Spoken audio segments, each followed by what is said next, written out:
Israeli সাহায্য ট্রাকে আটকে থাকায় উত্তর গাজায় বেঁচে থাকার জন্য প্রতিদিনের সংগ্রাম।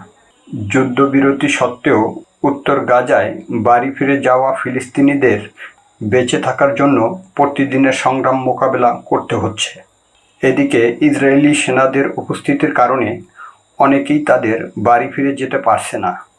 জাতিসংঘ চায় ইসরায়েল যেন গাজায় আরও ক্রসিং পয়েন্ট খুলে দিয়ে ত্রাণ সহায়তার ট্রাক প্রবেশের অনুমতি দেয়।